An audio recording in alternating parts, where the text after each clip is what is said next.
Hi guys, this is a bit of a weird one. Welcome to my thoughts on the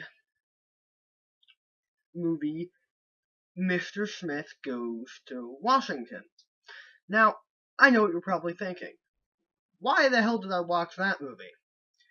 Um, well, I watched it in my government class and I love that movie. In fact, every law class I've taken in high school, there's always one movie that I just adore.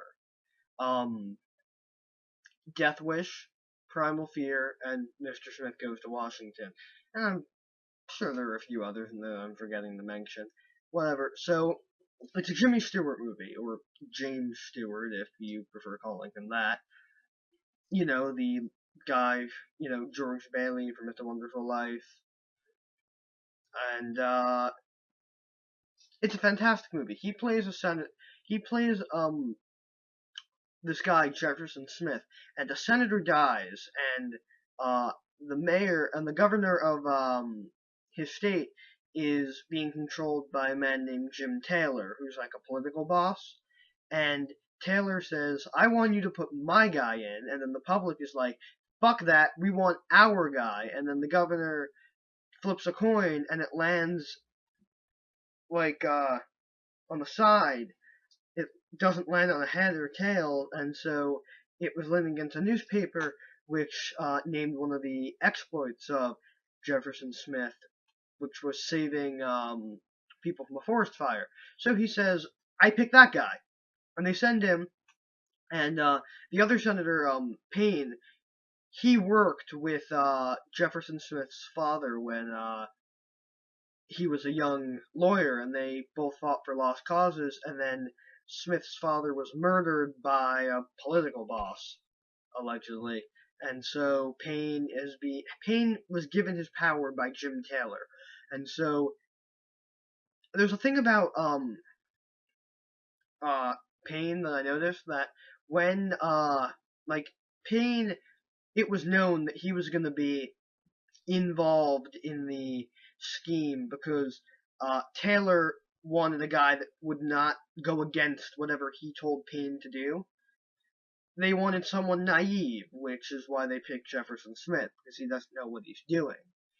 And when Payne finds out that Jefferson Smith is the son of his best friend before he was killed, uh, he has a face that's not a face of, "I can use this to my advantage because the kid worships me."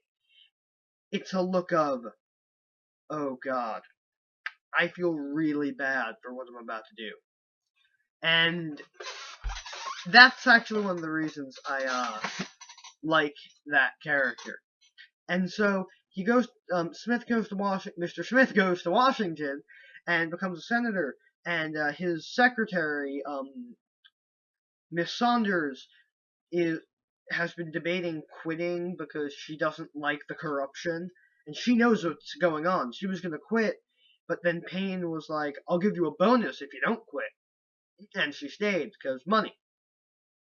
So after that, Smith does some stuff, and Payne wants to keep Smith busy, so he says, "Go make a bill," because most bills don't pass. So they're going to keep him busy for a couple of weeks, right until they pass the bill that they needed, which was a bill to build a dam that would give graft and benefit Taylor. However, the bill that Smith writes is to build a boys' camp, because he was a scout leader, and he wants to build a camp for all the boys to go to, and he wants to build it in the same place, Willard Creek, as Taylor is putting the dam. So when he goes up against them to say, I want to put my boys' camp there because it'll benefit it," Taylor makes Payne frame Smith for trying to make a profit off of it by claiming that he owned the land, and corruption, and it's heart-wrenching to watch.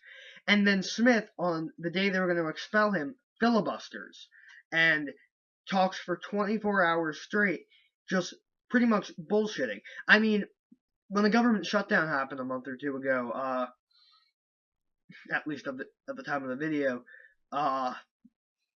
the guy who filibustered was reading Green Eggs and Ham, so Smith was actually reading like the Declaration of Independence, so I guess it's kind of better. And so after that, uh, he does that, and then Payne uh, tries one last ditch effort to stop Smith by getting a bunch of telegrams that are allegedly from the people of his town. And then when Smith reads them, he says he's going to keep fighting for a lost cause, just like his father and Mr. Payne worked for, and then collapses and faints. But then Payne, he does the turnaround that I expected. He turns around and runs out, takes out a gun, shoots 2 lights, runs back in and says, "I'm not fit. I was put in power by Jim Taylor. I I'm the one that tried to frame him. Expel me, let him stay." And the movie ends there, and it was a fantastic ending. I was like, "Oh my god!" A much not the best twist ending, because I mean Primal Fear had a pretty good twist, but it was a really good ending, and I wholly recommend this movie. So if I think this might be found online for free somewhere. I'm not sure. I watched it from a DVD. But it's a fantastic movie. I wholly recommend it. And I'll see you guys on the next My Thoughts.